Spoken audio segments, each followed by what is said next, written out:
नमस्कार, बहुत स्वागत है आपका। मकर राशि, राहु केतु का महापरिवर्तन होने जा रहा है 18 मई को। तो राहु का और केतु का ये राशि परिवर्तन आप मकर राशि वाले के लिए बहुत खास रहने वाला है। जानते हैं विस्तार से, वीडियो के अंत तक बने रहिए। और ये प्रेडिक्शन चंद्र राशि पर आधारित है। देखिए, 1.5 साल तक सब कुछ बदलता हुआ आपको नज़र आएगा।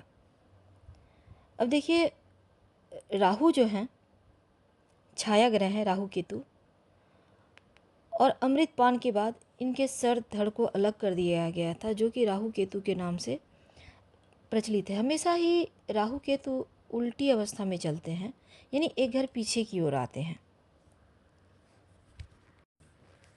राहु केतु के इस महापरिवर्तन से आपके ऊपर क्या प्रभाव पड़ेगा और क्या उपाय करना चाहिए, चलिए जानते हैं। पहले, राहु केतु जो छाया ग्रह हैं, जिनका कोई अस्तित्व ही नहीं है, कोई तत्व नहीं है, फिर भी लाइफ को पूरी तरह से, हम सब की लाइफ को कंट्रोल करते हैं, इसका प्रभाव पड़ता है।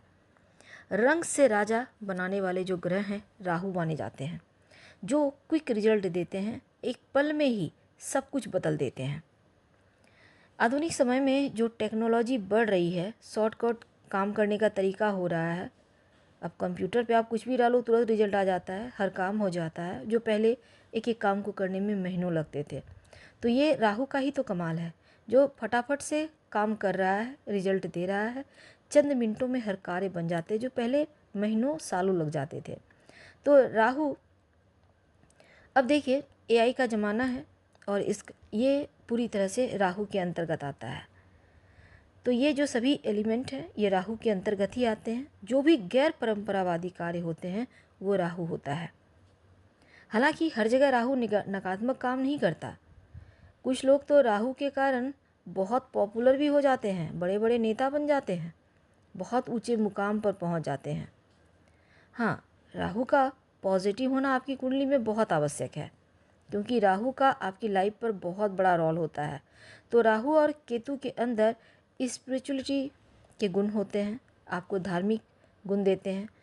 और जिस भी घर में बैठ जाते हैं, जिस ग्रह के साथ बैठ जाते हैं, उस ग्रह का जो पावर है उसको बढ़ा देते हैं। अब राहु जिस भी ग्रह के साथ बैठेंगे उसकी पावर को भी अपने ऊपर ले लेते हैं, पास ले लेते हैं।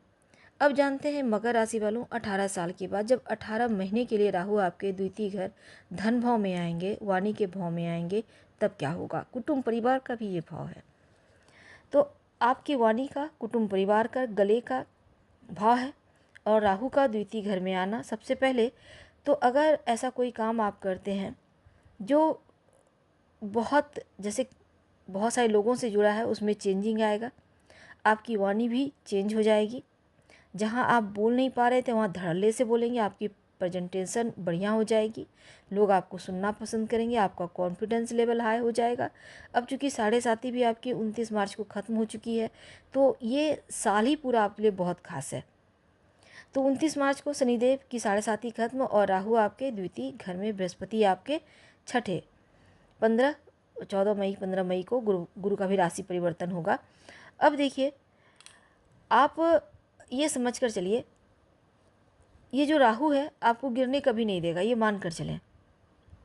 आपकी वाणी का वेट बढ़ाएगा, वाणी के दम पर आप आगे बढ़ सकते हैं। छोटी छोटी बातों पर कभी कभी आप विवाद भी कर लेंगे, लेकिन ऐसा करने से बचने में ही भलाई है। तोल मोल कर बोलें, सोच समझ कर बोलें, थोड़ा कम बोलें। कभी कभी तैस में आकर ऐसा कुछ बोल देंगे जो बोलना ही नहीं था, इसलिए बाद में सोचने से अच्छा है पहले से ही सतर्क रहा जाए। तो आपको इसका ध्यान रखना होगा। 18 महीने का वक्त है, वाणी का वेट तो बढ़ना तय है। अब राहु का काम जो है ना, ये ठहराव नहीं होता। राहु क्या है, हवा है, आपकी इच्छा है, मन है। राहु का काम होता है फटाफट से काम करना, जल्दबाजी में काम करना। कभी कभी जल्दबाजी में कुछ गलत शब्द भी निकल जाते हैं, इससे बचें। आपके दोस्त, आपके रिश्तेदार में कोई भी, जब आप बातें कर रहे हैं, कोई टॉपिक चल रहा है, तो ज़रा मुंह पे कंट्रोल रखिएगा, नहीं तो कुछ भी बोल देंगे तो बाद में परेशानी होगी। दूसरा घर आपके धन का भी है, बैंक बैलेंस का है, तो बहुत कुछ सोचने का प्रयास करेंगे, कितना पैसा बचाना है, कितना इन्वेस्ट करना है। और राहु रणनीतिकार है, राहु तकनीकी ज्ञान भी देते हैं। राहु चालाकी देते हैं, चतुराई देते हैं, समझदारी देते हैं, कूटनीतिज्ञता देते हैं, राजनीतिज्ञ बनाते हैं। तो राहु सर्वे सर्वा। अब देखिए सेकंड घर में धन का सही इस्तेमाल कैसे करना है, ये राहु आपको बताएगा। हालांकि परिवार के साथ किस तरीके का माहौल और इस माहौल का क्या आप पे असर, ये सब आइडियाज़ भी राहु देगा।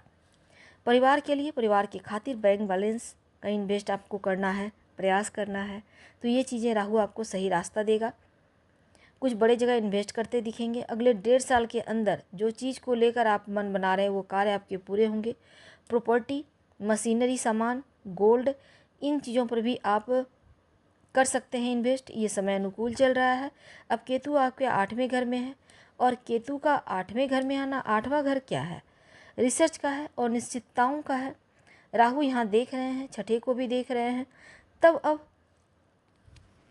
राहु 10वें घर को भी देख रहे हैं।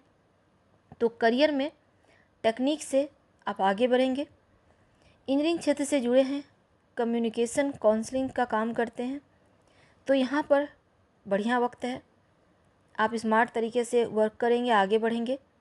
अब शनिदेव भी आपके 3रे घर में, अच्छा वक्त है। करियर को लेकर बढ़िया रहेगा, बैंक बैलेंस बढ़ेगा। आपको इन्वेस्ट भी इस समय करेंगे आप, क्योंकि राहु करवाएगा। और केतु 8वें घर में है, तो केतु यहाँ बैठ के रिसर्च की तरफ ले जाएगा, और जो चीज़ आपने सोचा नहीं है ऐसे ऐसे कार्य करवाएगा, ऐसी शिक्षा आपको ग्रहण करवाएगा, ऐसा चीज़ आप सीख लेंगे। तो स्मार्ट वर्क तो करना है। पढ़ाई के मामलों में खासकर जो विद्यार्थी हैं, कभी कभी मन आपका भाग सकता है, मन में बहुत सारे ख्याल आएंगे, ये पढ़ लें, वो पढ़ लें, यहाँ एडमिशन ले लें, ये क्लासेस कर लें। तो आप मन को पहले कंट्रोल में कीजिएगा, और कोचिंग क्लासेस बदलने से नहीं बल्कि मन को कंट्रोल में कर लें तो हर चीज़ बढ़िया हो जाएगा। नए दोस्त से मिलना, नए लोगों से मिलना जुलना, घूमना फिरना, ये चीज़ें आपकी लाइफ में दिखेगी। तो राहु केतु के परिवर्तन कुल मिलाकर आपके कुटुंब परिवार के अंदर पॉजिटिव चेंज लाएगा। और इसमें अपनी वाणी पर ध्यान रखना है। कुछ भी बोलिए तोल मोल कर बोलिए, नहीं तो बाद में पछतावा होगा। हाँ, शनिदेव के मंत्र का जप जरूर करें, ओम शनिश्चराय नमः, क्योंकि आपके राशि के स्वामी हैं। पूरी लाइफ बल देना है। और दूसरा, आप राहु केतु चूँकि आपके लिए उतना भी बुरा नहीं है, लेकिन थोड़ा सा केतु को बल देना है। रोज़ हल्दी का तिलक माथे पे, कंठ पे या कलाई में लगाना शुरू कर दें, केतु अपने आप बेहतर होगा। और राहु को बेहतर करने तो बहुत सिंपल है। अपने छत पर कूड़ा कबाड़ इकट्ठा ना होने दें। घर को साफ़ सुथरा और सुगंधित बनाए रखें, क्योंकि जहाँ दुर्गंध होता है वहाँ राहु होता है। तो घर को हमेशा व्यवस्थित सुगंधित रखें, इससे आपका राहु भी बढ़िया हो जाएगा। और जो घर में पुरानी टूटी फूटी घड़ियाँ, उसको हटाइए। अपने टॉयलेट में एक छोटी सी कांच की कटोरी में थोड़ा सा नमक रखें, और हर महीने इस नमक को चेंज करें, पुराना वाला प्लस कर दें, फिर फ्रेश रख लें इसी कटोरी में। ये उपाय करते रहें, आपका राहु भी एक्टिव हो जाएगा और सुकून भरा फल देगा। धन्यवाद। हम